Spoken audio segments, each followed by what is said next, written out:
จะเป็นการวัดคอยแหละมาแป๊บหนึ่งเด้ออันนี้โซมมิติ้งอาจารย์ช่วยตลาดทองคำวะ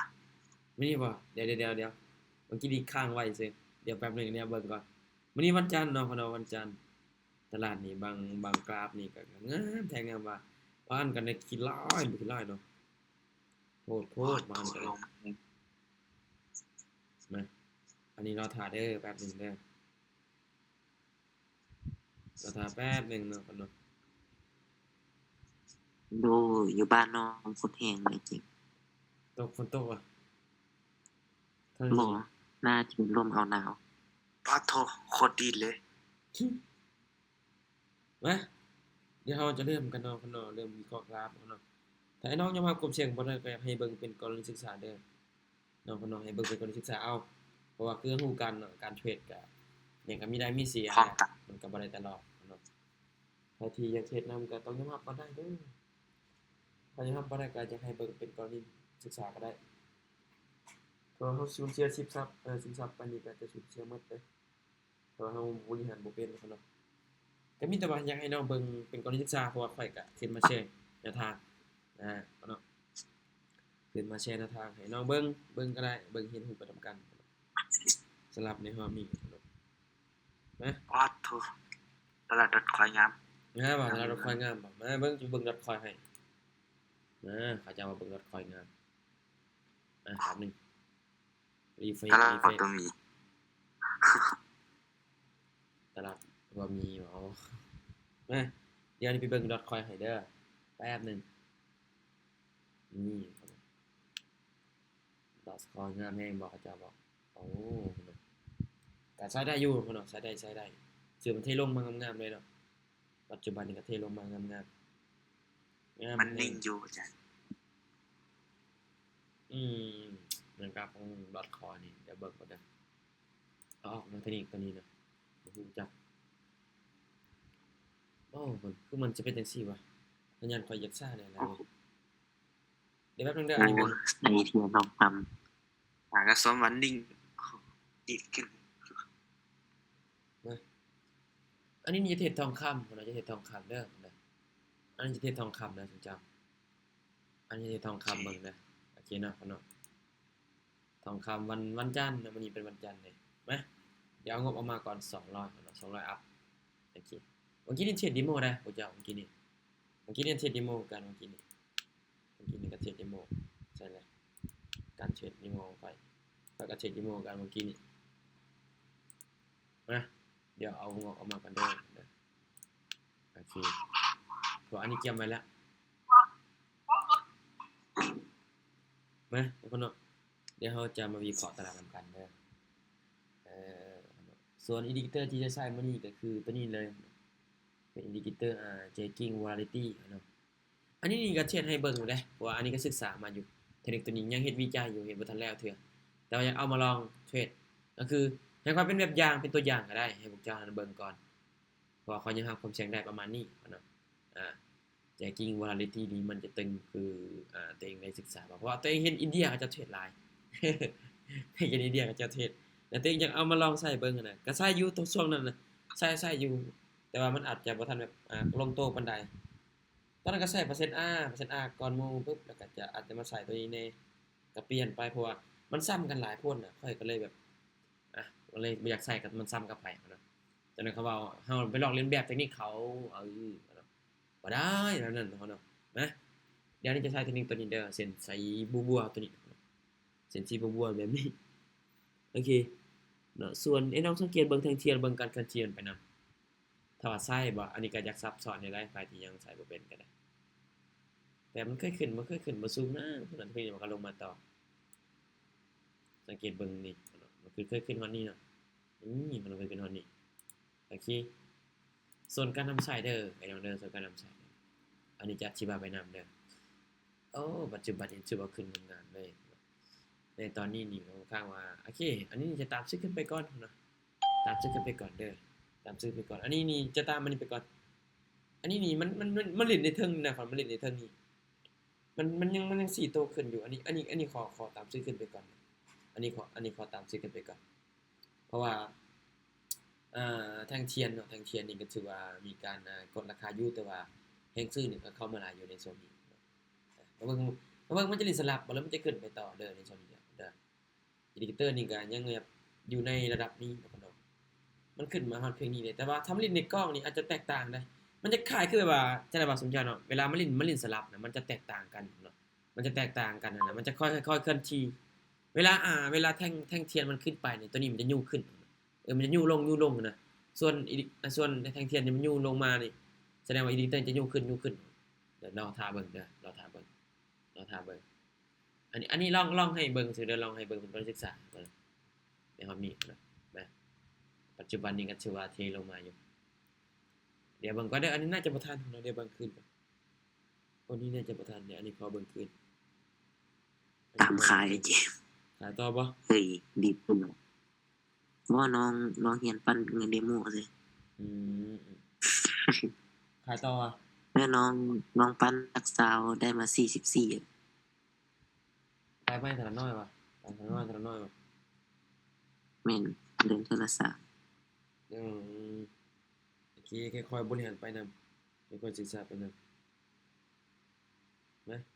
โอเคจะปิดเขียวอยู่ตอนนี้ปิดเขียวเด้อตอนนี้เด้อปิดเขียวอยู่ตอนนี้นะพ่อน้องปัจจุบันนี้ก็โอ้ทองคำประเทศยากนี่นะทุกท่านเนาะทองคำประเทศยากนี่ได้ปัจจุบันนี้ก็ได้ได้ปรับเงินไปเลยโพดบ่ได้ติเบิ่งก่อนเด้อโอ้โทรศัพท์ลงมาเนาะโทรศัพท์ลงมานี่เบิ่งก่อนเมื่อกี้ลืมปรับเงินเนี่ยลืมปรับเงินผ่านแล้วเด้อไม้นึงมันผ่านแล้วเด้อไม้นึงจ้ะผ่านแล้วไม้นึงเด้อตอนนี้เด้อ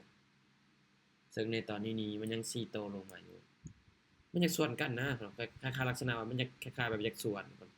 คันตัวนี้มันลงนี่แสดงว่าแท่งเทียนจะขึ้นไปเนาะคันตัวนี้มันทยอยลงมานะแสดงว่าคำว่าแท่งเส้นตัวนี้มันทยอยขึ้นไปแสดงว่าแท่งเทียนมันจะลงมาก็เลยเป็นในทางที่มาในตอนนี้อันนี้ขอเบิ่งก่อนเด้อขอเบิ่งก่อน ส่วนเทียนทุกแม่นส่วนอันตราทุกไม้ละวินรัวๆเลยทอง มัน คำ สลับ เป็น เนาะ น้อง สลับเนาะอาจารย์เนาะสลับเลยนี่เนาะสลับปัจจุบันนี่สลับเลย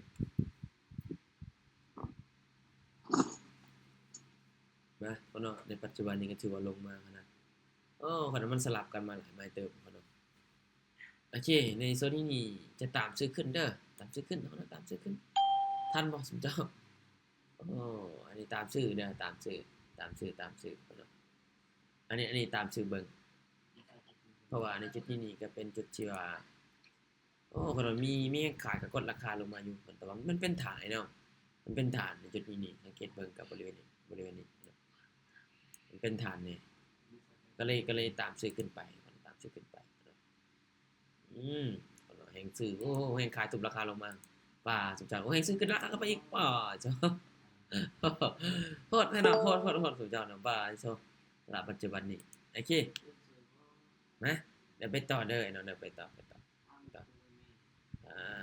ข้างๆมันจังลิ้นไซเวย์เนาะไอ้เนาะข้างๆมันลิ้นอยู่ไซเวย์เว้ยอยากไซเวย์สุดจังเนาะลิ้นไซเวย์ป่าจ้ะปัจจุบันนี้ก็ค่อนข้างว่าเล่นในกรอบเนาะโอเคเอานี่ขาลงมาเด้อในโซนนี้ขาลงมาเด้อขาลงมาเดี๋ยวจะอธิบายเด้อ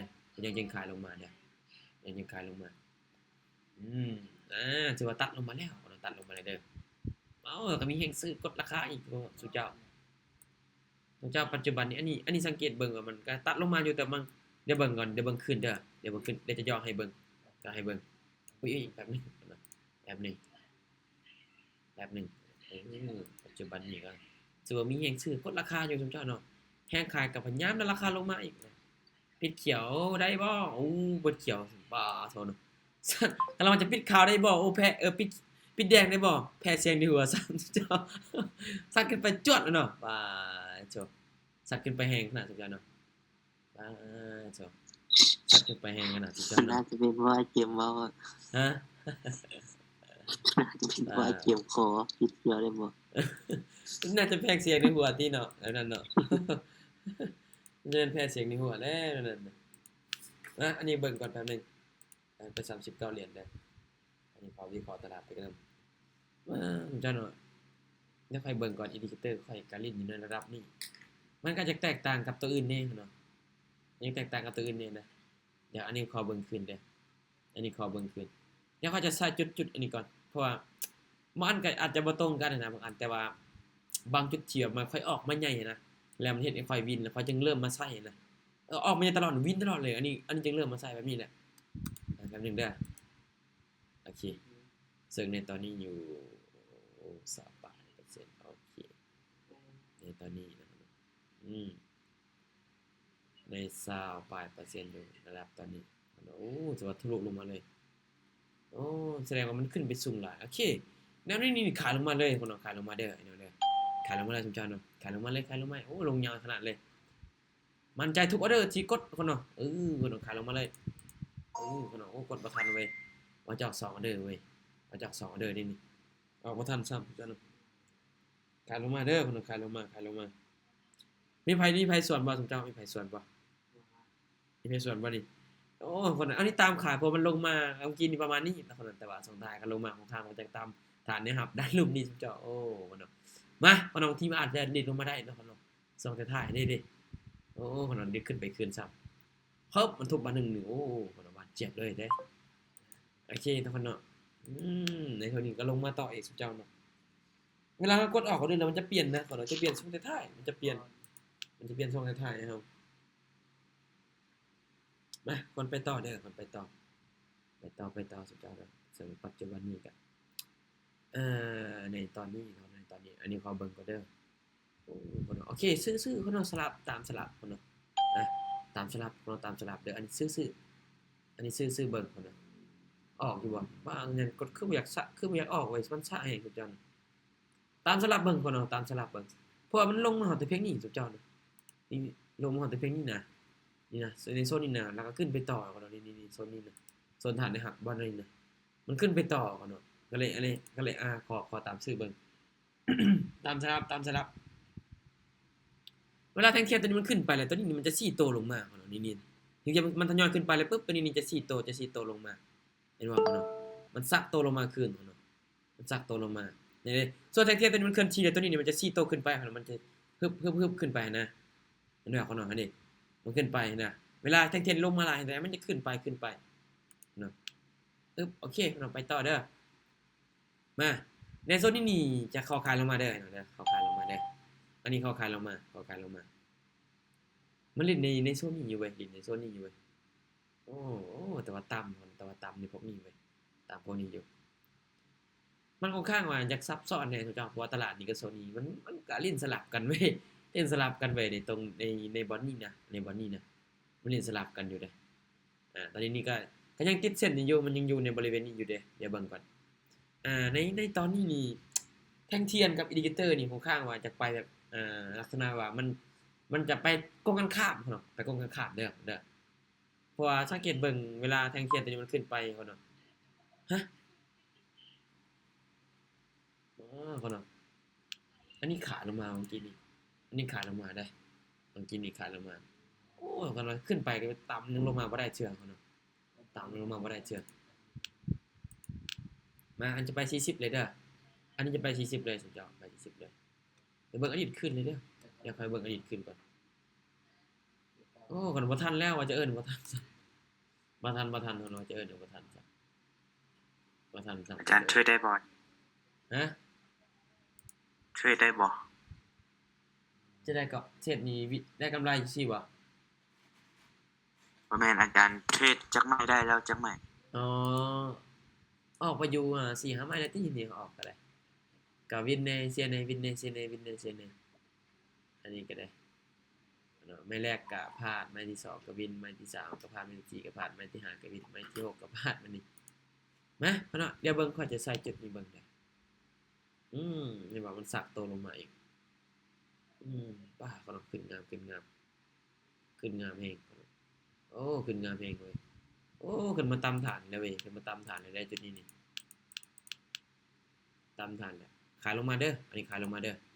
อันนี้ขอขายลงมาเด้อขอขายลงมาเด้อในส่วนนี้ขออนุญาตขายลงมาเด้อในส่วนนี้ขออนุญาตขายลงมาทุกเจ้าตามฐานแล้วซุมด้วยตามฐานในบริเวณนี้แน่ทุกเจ้าเนาะตามฐานในจุดนี้แน่อันนี้ก็เลยว่าขอขายลงมาเลยข ขายลงมาเพราะมันเป็นฐานหับในจุดนี้มันเป็นฐานหับในบริเวณนี้อันนี้ก็เลยขอขายลงมาเนาะนะพอเนาะในโซนนี้นี่ค่อนข้างว่าติดฐานเนาะติดฐานอันนี้ก็เลยทุบราคาลงมาขายลงมาเลยจุดนั้นเนาะในโซนนี้มั่นใจพอเนาะมั่นใจเนาะนะพอเนาะเพราะว่ามันขึ้นไปกระตำมันขึ้นไปกระตำในจุดนี้เด้อโอเคเนาะเนาะส่งมาตะไคร้กดรัวเลยจุดนั้นเนาะเนาะจุดทำกำไรแบบนี้แล้วเนาะใส่ควบคู่กันเจ้าใส่ควบคู่กันเด้อมาเดี๋ยวเขาไปต่อเนาะไปต่อเด้อกำไรค่อยโอ้กำไรค่อยร้อยปลายแล้วเนาะกำไรค่อยแป๊บเดียวเนาะเก็บกำไรแป๊บเดียวเลยร้อยปลายเลยนี่เนาะในโซนนี้นี่อันนี้ขายลงมาเลยเนาะขายลงมาเลยเด้อขายลงมาแล้วขายลงมาแล้วขายลงมาแล้วในโซนนี้เนาะมันจะอีก1ออเดอร์เนาะมันจะอีก1ออเดอร์ในออเดอร์นี้จุดนี้เนาะชื่อว่าสามารถทำกำไรได้ระดับหนึ่งเลยเนาะในจุดนี้เด้อเพราะว่าไอ้มันจะมีอยู่2จุดอยู่2จุดจุดนี้ยังลงมาพันสุดเชื่อกับจุดนี้แน่พอมันเคยลงมาแน่นอนเนาะมันต้องลงมาแน่พอบวกกับตัวนี้แน่ตัวนี้นี่ก็ชื่อว่ามันกับพยายามจะก่อโตกันลงมาอยู่บนในโซนนี้แต่ในระหว่างทางก็มีพวกที่ว่าจะท่าซื้ออยู่แต่ว่าแห้งขายเนี่ยแห้งขายยังมีตัวนี้ปึ๊บโอเคนี่เนาะปิดหน่อยก็ปิดแม่นบ่ผมเจ้าปิดหน่อยก็ปิดโอ้กำไรหลักแล้วเนาะกำไรนี้มาหลายแห่งผมเจ้าเนาะกำไรนี้หลายแห่งผมเจ้าเนาะใจจริง volatility นี่ก็ถือว่าตัดกันลงมาแล้วตัดกันลงมาในตอนนี้นะเนาะทำลงมันลงมาต่ำลายนี่เฮาสามารถตามซื้อได้ทำลงมาต่ำลายเนาะมันจะมีค่าเฉลี่ยมันดันลุ่มเฮ้ยในโซนนี้ยังขายได้อยู่เด้อยังขายได้อยู่เด้อแนวนี้ยังขายได้อยู่เด้อในโซนนี้ยังขายได้อยู่ก็เลยขอตามขายลงมาเด้อในโซนนี้เนาะเดี๋ยวค่อยจะย่อกราฟก่อนอันนี้ย่ออย่างนี้เบิ่งก่อนนี่คนเนาะมันจะมีอยู่บนนี้นะคนเนาะมันจะมีอยู่บนนี้นะเดี๋ยวจะอธิบายไปนำเด้อนะจะอธิบายไปนำทุกออเดอร์ที่ออกไปแน่นอนข่อยมั่นใจทุกออเดอร์คนเนาะถ้าบ่มั่นใจข่อยก็บ่กดคือกันคนเนาะนะคนเนาะเดี๋ยวเบิ่งนำกันเด้อในโซนนี้นี่ก็ชื่อว่ามันก็พยายามขึ้นไปอยู่แต่ว่าแห้งขายก็กดราคาลงมาส่งท้ายได้บ่ฮึบโอ้ยคนเนาะ1วิบ่ได้คนเนาะ1วิบ่ได้ซ้ำคนเนาะเนาะถือว่ากำไรที่ตัวเองเทรดมาในฮอมีก็ถือว่ากำไรมาหลายเติบกำไรมา100ปลายเนาะ100ปลายเนาะกำไรสิเพราะว่าตอนแรกก็อาจจะกำไรฮะเปิดกล้องของคอนได้นี่บ่ได้ติผมก็น่าจะบ่ได้ติเพราะมื้อนั้นข่อยก็ลืมเปิดซ้ำมื้อนั้นข่อยก็ลืมเปิดเอ้ยเนาะไอแอนเจมล็อกอินรายวันสูงสุดได้จักเหรียญบ่มันก็บางทีก็ได้1เหรียญบางทีก็ได้0จุดปลายบางทีก็ได้ 0.9 บางทีก็ได้0จุดปลายนั่นแหละมันบ่ได้หลายนะล็อกอินนะล็อกอินมันบ่ได้หลายปานใดนะเวลาให้ล็อกอินอันนี้นะอันนี้ผมจะเวลาล็อกอินเนี่ยบ่ได้หลายปานใดนะเนาะ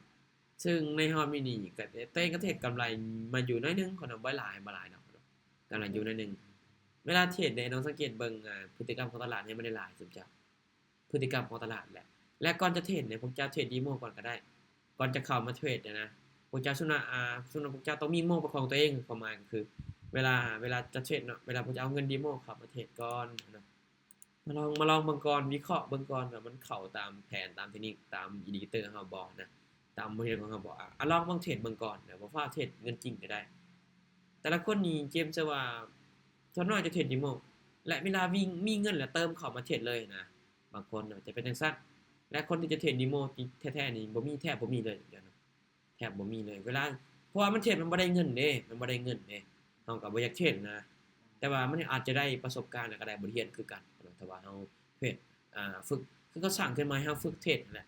ยังทดลองเทรดเบิ่งสำหรับในเทรดดีโมนี่ก็สำคัญคือกัน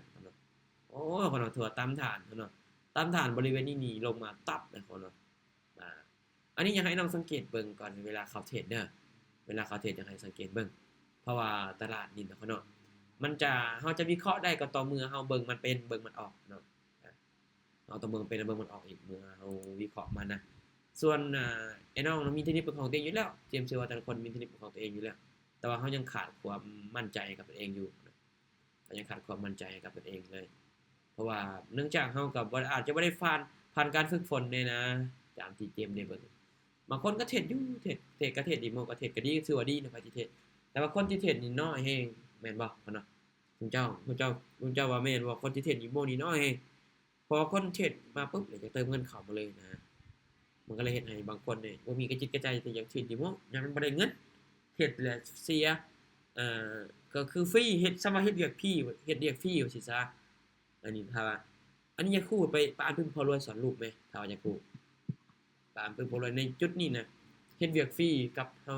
แล้วเฮาจะได้อิหยังที่มันมานำหลังนะอันนี้ก็บ่ตีความหมายความพอรวยที่เราสอนอันนั้นนะอยากคู่ไปอ่านเบิ่งก็ได้เนาะอยากคู่ไปอ่านเบิ่งก็ได้อยากคู่นะอันนี้ก็บ่สามารถให้เว้าได้เบิดเด้อเนาะนี่ในโซนนี้เด้อเด้อในโซนนี้โอ้คนเอาตามราคานี่บ้าคนเอาตามราคาข้างๆไว้เองเลยทุกท่านตามราคาข้างๆไว้เองเลยทุกท่านนี่ถ้ามีหับหน้าตามเนาะถือว่าแข็งแรงการถือว่าถ้าเฮาเบิ่งเป็นก็ถือว่าเป็นการดีแหละสำหรับถ้าเฮาเบิ่งเป็นเด้ถือว่ากำไรในเฮานี่หลายแฮงทุกเจ้าเนาะอันย้ำๆเลยครับไอ้น้องเด้อเวลาก่อนจะเข้าเทรดเด้อให้เทรดดีโมก่อนให้เทรดดีโมก่อนเด้อให้ศึกให้ลองใส่เบิ่งว่าจัก1เด้อ2เด้อเบิ่งว่าเฮาจะได้จะเป็นจักไม้ลองเบิ่งแม่ลองเบิ่งก่อนว่าตัวเองนี่เดี๋ยวจะมีความชิลบ่หรือว่าเป็นจังไดนะแล้วเมื่อเฮาวิเคราะห์เนี่ยเฮามันตรงกับของเฮาบ่นะลองเบิ่งแม่ผมเจ้าบ่เชื่อนะเพราะว่าก่อนเขาจะเทรดนี่ทุกมื้อเขาก็ดีโมค่อยบ่ได้พลาดได้เขาต้องไปเทรดได้ดีโมได้ว่าแท้เลยดีโมนี่ว่าเทรดได้บ่แม่นว่าจะท่าแต่เทรดเงินจริงได้เขาเนาะแต่เทรดเงินจริงนี่บ่ได้เขาเนาะถ้าเฮาบ่ฝึกดีโมเฮาก็สิไปฮู้บ่เขาเนาะเฮาก็ย้านเนาะเวลาเฮาบ่เทรดดีโมแล้วบ่เทรดเงินจริงเลยนะเฮาย้านเด้เวลาพวกเจ้าเสียดแฮงย้านเด้อย่าเบิ่งข้ามแม่ทุกคนการเทรดดีโมก็เป็นสิ่งสำคัญฝึกแล้วนะคนไผสิว่าหยังก็อย่าฝึกไปก่อนโลดเรียนรู้ไปก่อนเนาะเรียนรู้ไปก่อนใจเฮานิ่งพอแล้วมันจะทุกอย่างมันก็จะง่ายเองเนาะสำหรับเม็ดเงินก็คิดว่าแต่ละคนน่ะไอ้น้องหาบ่ยากดอกรับสำหรับเงินนะอันนี้ได้ถ้าเฮาอยากเฮ็ดอะไรหนึงล่ะว่าไอ้น้องหาบ่ยากเนาะหาบ่ยากเลย แต่ว่าเราต้องรู้วิธีการและที่ไปที่มาอันแรกๆก่อนก็คือลงมือเฮ็ดก่อนอันแรกๆเด้ออันแรกๆก็ลงมือเฮ็ดก่อนอย่าคิดที่จะเป็นหัวแถวถ้าว่าเรายังต่อแถวบ่เป็นเขาดอกเข้าใจความหมายนี่บ่ค่อยไปงานสัมมนาเขาเจ้าเว้าให้ค่อยนี่ค่อยเก็ตเลยไอเดียแบบนี้เลยเนี่ยปิ๊งเลยพุ่นน่ะป้าเจ้าตึงขนาดเจ้าเนาะคือความหมายมันจะแตกต่างกันนี่บางคนเนี่ยมักจะเป็นแต่หัวแถวเนาะแต่ว่าก่อนที่จะเป็นหัวแถวแน่นอนพุ่นเนาะเราต้องลงไปต่อแถวความหมายลงไปต่อแถวก็คือต้องเริ่มเนาะเริ่มเฮ็ดลงมือเฮ็ดมื้อละน้อยก่อนเนาะในหน้าที่คำว่าต่อแถวต้องเริ่มเฮ็ดพุ่นน่ะต้องเริ่มเฮ็ดลงมือละน้อยก่อนมันมาปึ๊บเป็นหัวแถวเลยโอ้เนาะบางคนก็บ่เข้าใจคำว่าความหมายของหัวแถวลงมือเป็นต่อแถวนี่ก่อนที่จะเป็นหัวแถวเราก็ต้องไปต่อแถวก่อนคำว่าต่อแถวก็คือลงมือเฮ็ดเห็นรู้เนาะลงมือเฮ็ดก่อนเฮ็ดมื้อละน้อยก็อย่ามันเนาะแล้วมันจะไปเขาจะแบบสม่ำเสมอนะความหมายที่เขาเจ้าว่าค่อยๆเฮ็ดแล้วมันจะไปเองเฮาก็แล้วบางครั้งบางคราวเนาะเฮาเฮ็ดมาเรื่อยๆแล้วมันจะอ่าในสมองเฮามันจะมีสิ่งที่ดีๆเข้ามาเองน้องก็เช็ดอีหมอพุ่นนี่ว่าน้องตามอาจารย์ตอนกลางเว้นนี่ดีได้กำไรอยู่5เดือนแต่น้องติดลบอ่าแต่น้องติดลบเลยหยัง68เหรียญจากทุน68เหรียญหมดใช่ป่ะคือเทรดหลายแท้เพราะว่าบางเว้นนี่โอ้ข่าวว่าเขายากเนาะข่าวว่าเขายากแฮงบางเว้นนี่ก็ได้ข่าวว่าเขายากแฮงซุเจ้าเอ้ยอันนี้ก็ข้อยก็ยอมกันบางเว้นนี่อันนี้เข้าบ่ได้เลยบางเว้นนี่ได้แต่ว่าในช่วงแรงนี่ก็มาเก็บกันมาเก็บในส่วนตอนแรงเนาะพัทยุกลุ่มก็เดี๋ยวจะสรุปกำไรเด้อเนาะปิดกำไรนอนนะความหมายเดี๋ยวจะสรุปให้เนาะสรุปให้เด้อเนาะสรุปให้เนาะไผที่บวกลบกันเท่าไรก็สามารถสรุปกันในกลุ่มได้เนาะไผที่เรียนรู้กันไปก็อาจจะบ่จำเป็นต้องอยู่ดึกก็ได้เนาะบ่จำเป็นต้องอยู่ดึกก็ได้เด้อเวลาเทรดเวลาเฮ็ดหูเฮ็ดมื้อละน้อยเนาะละน้อยแล้วเฮาจังพักผ่อนแล้วก็เฮ็ดอย่างอื่นนํแล้วก็เฮ็ดมื้อละน้อยอีกมื้อละน้อยอีกมื้อละต่อไปเฮ็ดซ้ำๆและมันจะรู้สึกแบบคันสิเว้าก็มันอาจจะอัตโนมัติเองนะก็ลองเบิ่งเนาะลองเบิ่งสิ่งสำคัญก็อย่าลืมฝึกเทรด Demo เด้ออย่าลืมฝึกเทรด Demo เนาะเนาะอันนี้ขอฝากก่อนเด้อก่อนที่จะจบมีตติงเดี๋ยววันที่27เนาะอันนี้จะขึ้นมาแชร์แนวทางการฝึกก็คือ เทรดเดอร์นะฝึก7มื้อในการควบคุมอารมณ์ตนเองอันนี้เฮ็ดอยู่แต่ยังบ่ทันแล้วเทื่อบ่เฮ็ดนี่ก็แต่งมาโดยเฉพาะนี่แหละเอามาปรับใช้ในตนเองแน่ซุมื้อนี้ก็ฝึกคือกันฝึก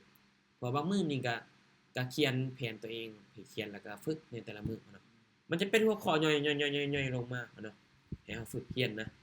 เพราะว่ามันเดี๋ยวขึ้นมาแชร์ให้เด้อเดี๋ยวขึ้นมาแชร์ให้เนาะเนาะเดี๋ยวเราพอกันเด้อเด้อแต่คนมีหยังอยากถามบ่สามารถถามได้เด้อเนาะสามารถถามขึ้นได้ทุกอย่างสามารถถามขึ้นได้เพราะว่าตัวเองเทรดนะอือๆถามเลยแม็กถาม ไอ้เกมน้องอยากรู้ว่าแบบอันคนที่เติมเข้าเหรียญนำไอ้เกมนะแบบ1เหรียญนะเทื่อละ1นี่ก็เจ้าได้ถอนบ่ บางคนก็ถอนบางคนก็ถอนแต่ว่าเขาเจ้าก็เติมอีกแล้วหมดปึ๊บก็จะมาเติมอีกปึ๊บมาเติมอีกแต่ว่าเขาเจ้าบางครั้งเขาเจ้าก็ได้หลายนะเขาเจ้า all in นะเขาจะได้หลายอ อ๋ ยู่ อ บางครั้งก็ได้15เหรียญบางคนก็ได้20เหรียญเขาเจ้าก็มาถอนออกบางคนก็เติม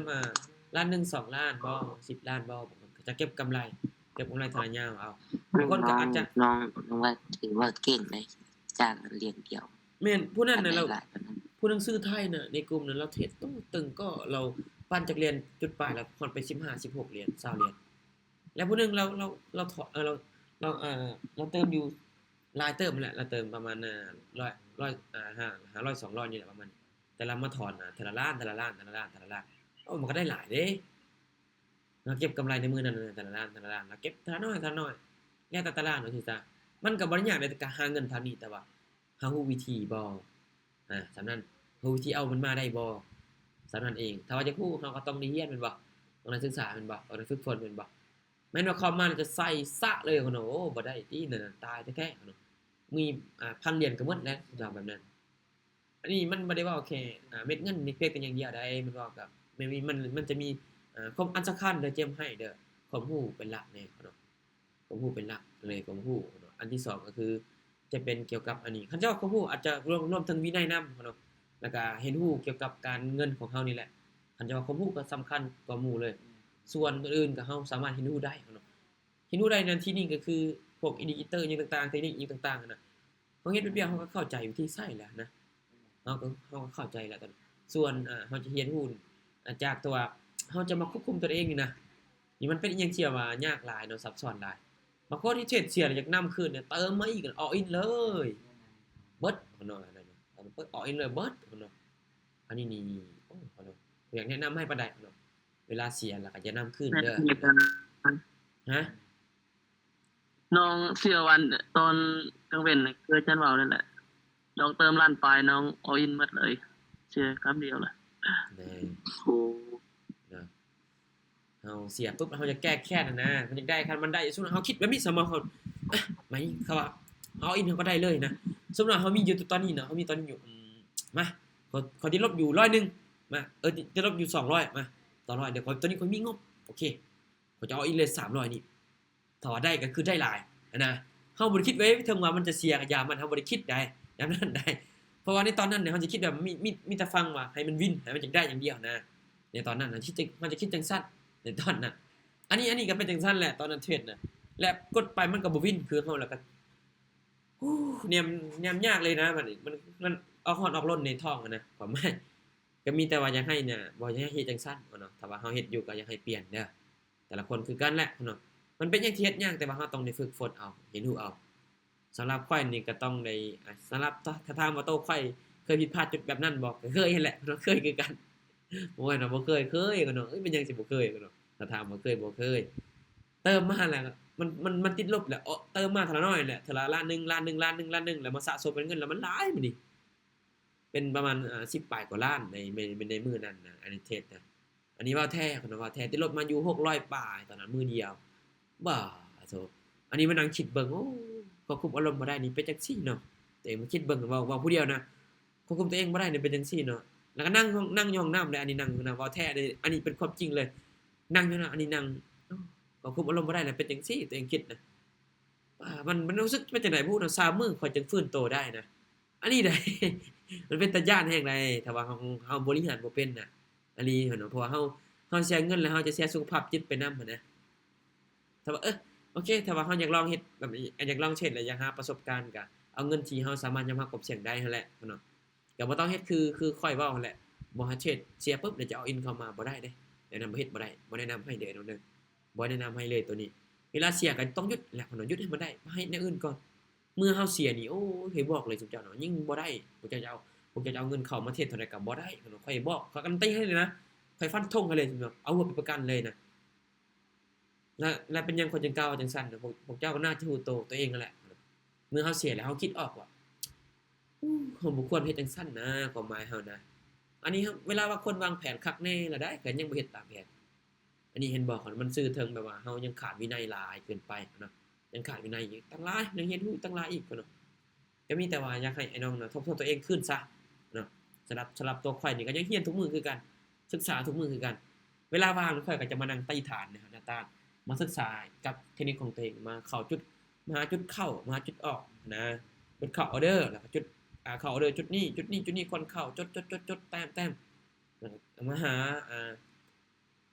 ก็คือมาปรับใช้ในของเฮาแหละอันนี้ก็เช็ดไปนำก็วิเคราะห์ไปนำก็มีพลาดคือกันมีได้มีเสียกันอันนี้เช็ดก็บ่ได้ตลอด